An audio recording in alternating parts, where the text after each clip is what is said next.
Fire fighter کے عالمی دن کے موقع پر متحدہ ورکرز فرنٹ یونین نے فائر بریگیڈ ونگ کی جانب سے گلستان مصطفیٰ فائر اسٹیشن میں ایک پروگرام کا انعقاد کیا۔ اس میں متحدہ ورکرز فرنٹ یونین کے سرپرست اعلیٰ محمد احمد اور اراکین یونین نے شرکت کی۔ اس موقع پر سرپرست اعلیٰ متحدہ ورکرز فرنٹ یونین محمد احمد نے ملازمین کے مسائل کے حوالے سے بھی جہاں اپنے خطاب میں کچھ کہا، وہیں پر وزیر اعلیٰ سندھ، وزیر بلدیات اور ایڈمنسٹریشن کراچی سے مطالبہ کیا کہ جس طرح پوری دنیا میں فائر فائٹرز کو ہر قسم کی سہولت دی جاتی ہے، اسی طرح بلدیہ عظمیٰ کراچی فائر بریگیڈ پر بھی توجہ دی جائے اور ملازمین کے فائر بریگیڈ کا 26 ماہ کا جائز fire risk allowance, free medical, درست یونیفارم کی فراہمی اور ڈیزیز کوٹا، گاڑیوں کی مرمت اور دیگر مسائل کو فوری طور پر حل کیا جائے تاکہ فائر مین جس ذہنی اذیت کا شکار ہے اس سے نجات مل سکے۔ مزید محمد احمد نے کیا کہا، سونیا عینی کی زبانیں۔ یہ فائر فائٹر ڈے منا رہے ہیں، فائر فائٹرز کو خراج تحسین پیش کرنے کے لیے،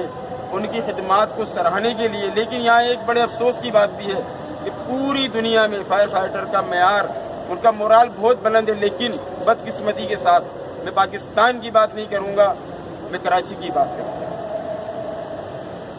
یہ کراچی کا فائر فائٹر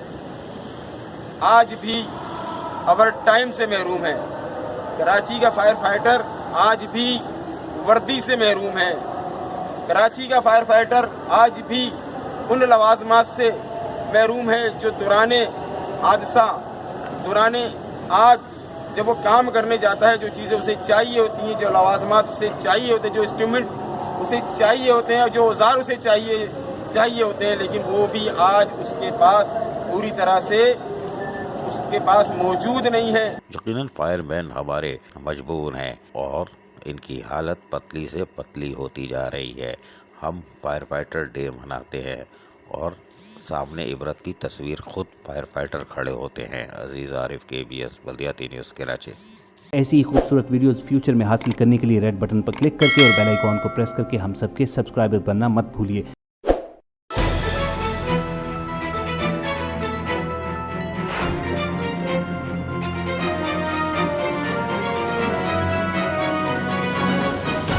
KBS